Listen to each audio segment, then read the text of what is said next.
Beberapa cerita terlalu gelap untuk selesai dalam satu malam, dan beberapa rahasia semakin dalam saat dicari.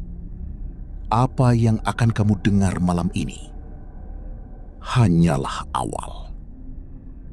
Selamat datang di The Series Arsip Tengah Malam. Bunyi keretak dari leher Suster Murni yang berputar 180 derajat mengunci pergerakan Rian dan Sari. Bau anyir darah segar mendadak menyembur dari arah ruang istirahat perawat. Sari ambruk ke lantai, kakinya lemas tak bisa digerakkan, sementara air matanya mengalir deras. Rian, meskipun jantungnya berdegup seperti mau copot, mencoba menarik kerah baju Sari agar bangkit. "Kalian tahu?" Suara Suster Murni terdengar berlapis, seperti ada suara gergaji mesin yang bergesekan di dalam tenggorokannya. Rumah sakit ini butuh tumbal berkala agar bisnis organ gaib kami tetap lancar. Pasien bed nomor 4 tadi, matanya mahal sekali di pasar hitam alam sebelah. Makhluk yang menyerupai Suster Murni itu mulai melangkah maju. Kakinya tidak menapak lantai tegel abu-abu, melainkan melayang beberapa sentimeter dengan tubuh yang bergetar tidak wajar. Rian tidak punya pilihan. Ia menyambar tabung pemadam api apar yang tergantung di dinding koridor, lalu menyemprotkannya langsung ke arah wajah tanpa mata makhluk itu. Asap putih pekat memenuhi ruangan. Makhluk itu menjerit melengking, suaranya memekakkan telinga hingga membuat kaca-kaca jendela pavilion kenanga bergetar hebat. "Sari, bangun! Ayo lari!" teriak Rian sambil memapah Sari. Mereka berlari kencang menuju lift dan tangga darurat di ujung koridor. Namun, begitu mereka sampai di depan pintu tangga darurat, pintunya sudah dirantai tebal dari luar. Rian beralih menekan tombol lift berkali-kali dengan panik. Teng!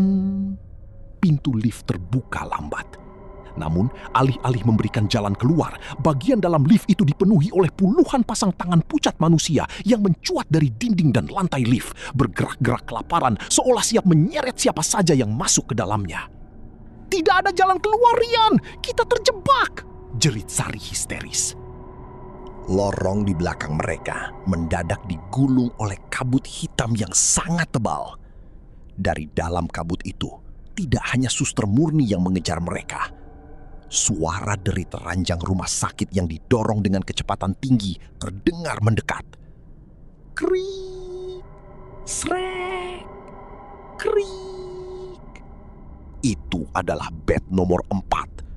Ranjang besi itu bergerak sendiri tanpa ada yang mendorong.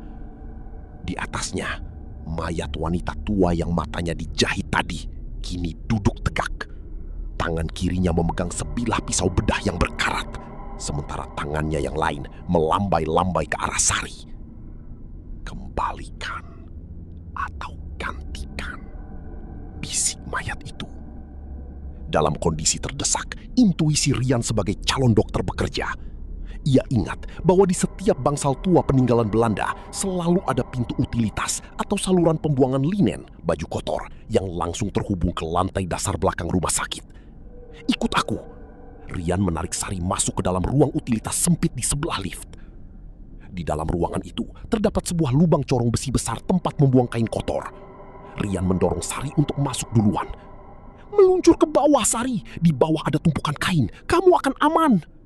Sari sempat ragu, namun demi melihat gagang pintu ruang utilitas mulai digedor dengan keras dari luar hingga kayunya retak, ia akhirnya melompat masuk dan meluncur ke bawah kegelapan saluran tersebut. Baru saja Rian hendak menyusul melompat, pintu ruangan itu jebol hancur berkeping-keping. Brak! Tangan Suster Murni yang berkuku hitam panjang langsung mencengkeram pundak Rian dari belakang. Kukunya menancap dalam ke daging Rian, mengucurkan darah segar. Rasa dingin yang luar biasa menjalar ke seluruh tubuh Rian, membuat separuh badannya kaku mati rasa.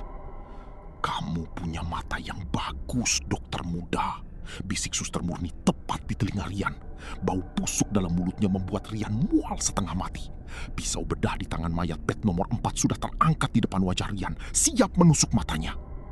Dengan sisa tenaga terakhirnya, Rian meraih sebuah botol alkohol 96% yang ada di rak sebelah lubang linen. Ia menyalakan pemantik api saku di tangan kirinya, lalu menyiramkan alkohol itu ke tubuh Suster Murni sambil memantik api. Wush! Api biru berkobar membakar pakaian dan tubuh makhluk itu. Cengkeramannya terlepas saat ia melolong kesakitan. Tanpa buang waktu lagi, Rian langsung menjatuhkan dirinya secara terbalik ke dalam lubang pembuangan linen. Bruk! Rian mendarat di atas tumpukan kain spray kotor di ruang laundry lantai dasar. Tubuhnya sakit semua, namun ia melihat Sari sedang menangis sambil berusaha membuka pintu keluar ruang laundry yang ternyata tidak dikunci. Mereka berdua keluar berlari menembus hujan deras ke halaman depan rumah sakit, berteriak meminta pertolongan kepada petugas keamanan, satpam, yang sedang berjaga di pos depan. Keesokan harinya, gegerlah seluruh rumah sakit. Rian dan Sari langsung dilarikan ke ruang IGD karena mengalami syok berat dan luka cakar misterius di pundak Rian. Ketika pihak manajemen rumah sakit dan kepolisian memeriksa lantai 2 pavilion Kenanga, mereka menemukan fakta yang mencengangkan. Suster Murni yang asli ternyata sudah meninggal sejak 3 hari yang lalu. Jasadnya ditemukan membusuk di dalam salah satu lemari pendingin kamar mayat dengan kondisi kedua bola mata yang sudah hilang diambil secara rapi. Lalu, siapa yang menemani Rian dan Sari di meja jaga sejak awal shift malam? Rumah sakit itu akhirnya menutup total pavilion Kenanga secara permanen. Rian dan Sari memilih untuk memundurkan diri dari program magang mereka dan pindah ke universitas lain di luar pulau. Meskipun selamat, Rian tidak pernah bisa hidup tenang lagi. Setiap kali ia bercermin, ia selalu melihat ada guratan benang kasur hitam samar yang melingkari kedua kelopak matanya.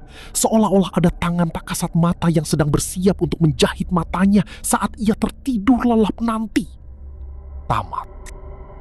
Kalau kamu merasa ada sesuatu yang memperhatikanmu setelah menonton ini, jangan khawatir. Mungkin itu memang nyata. Sampai jumpa di episode berikutnya.